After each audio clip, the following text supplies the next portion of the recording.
Olha, o TSE confirmou a decisão da Justiça aqui de São Paulo que absolveu o ex-ministro do Meio Ambiente, Ricardo Salles, que era acusado de propaganda eleitoral antecipada na campanha de 2018. Sobre essa decisão e os rumos aqui do país na política e no meio ambiente, a gente conversa agora com o ex-ministro Ricardo Salles, gentilmente atendendo a Jovem Pan mais uma vez. Bem-vindo, ministro. Muito obrigado.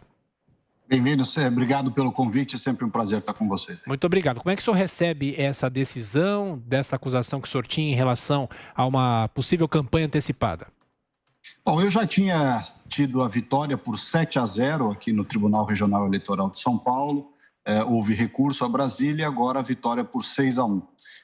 Então, eu recebo com satisfação, acho que foi o reconhecimento de algo que não tinha como ser diferente. De fato, não houve crime eleitoral nenhum, nada de equivocado. Isso foi reconhecido por absoluta maioria do Pleno do Tribunal Eleitoral. Bom, agora as perguntas dos nossos comentaristas aqui no Jornal da Manhã. Começamos por Rodrigo Constantino. Você, Constantino. Bom dia, ministro. Pegando o gancho dessa decisão e desse caso, o senhor foi incluído em outros, né? Queria uma pergunta mais genérica, se o senhor acredita que foi alvo de perseguição política. E aí eu queria incluir a questão lá envolvendo, inclusive, o delegado Saraiva, que se manifestou várias vezes nas redes sociais com um teor bastante político. Bom, Rodrigo, tem um princípio constitucional que o Poder Judiciário poderá se levar ao Poder Judiciário todas as questões de controvertidas que houver. Né? Então, esse caso meu da Justiça Eleitoral foi um deles, foi levado à Justiça Eleitoral e ela decidiu, não só em primeira instância, como em segunda, a meu favor.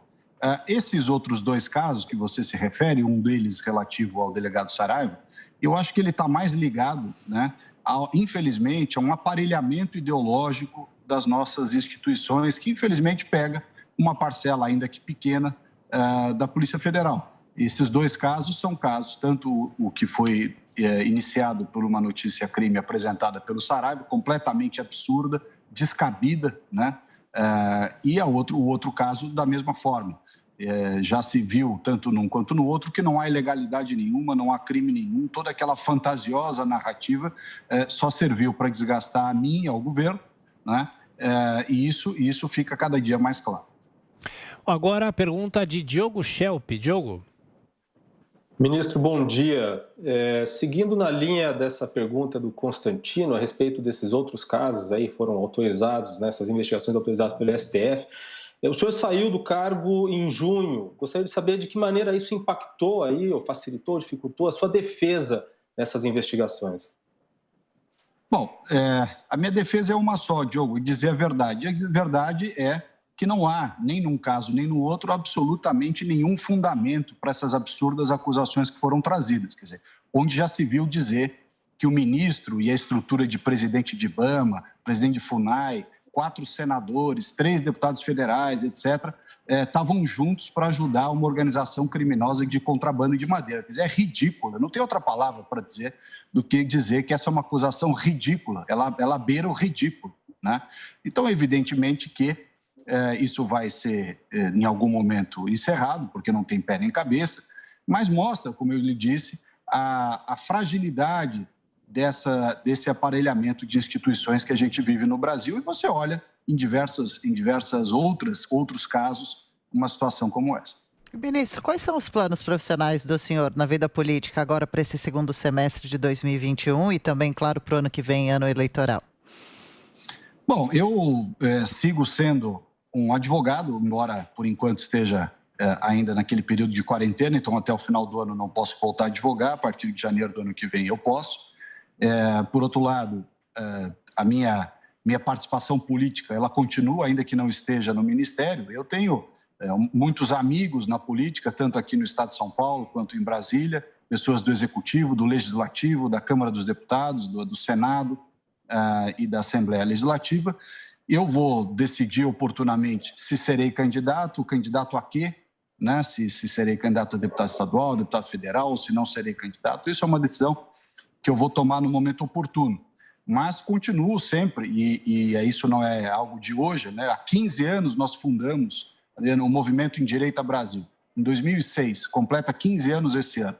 uma pauta liberal na economia, uma pauta conservadora nos costumes, atraindo e incentivando as pessoas para que participem da vida pública. Esse sempre foi o mote do Movimento em Direita Brasil, que nós fundamos há 15 anos atrás. E eu continuo, junto com as pessoas que são ligadas a esses movimentos liberais conservadores. Está aí o Rodrigo, que é um dos nossos ícones, né, um dos nossos líderes desse movimento liberal conservador no Brasil há tantos anos. E o Brasil não pode ser, como a gente sempre defendeu desde há 15 anos atrás, não pode ser uma ilha política no mundo em que aqui só tem esquerda.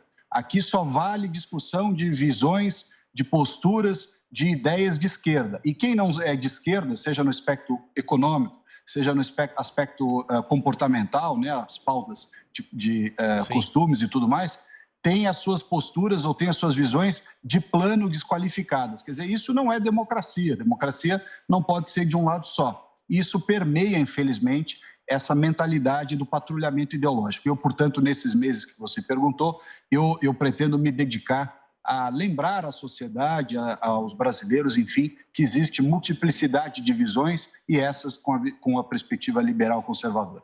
Ministro, só para fechar a nossa conversa, falando um pouco sobre a área ambiental, recentemente um documento da ONU mostrou uma situação catastrófica da questão ambiental em todo o planeta e aqui no Brasil continuam saindo dados mostrando desmatamento na Amazônia. Por que aqui no Brasil, na avaliação do senhor, se é que o senhor concorda, os números ainda são tão negativos, ministro?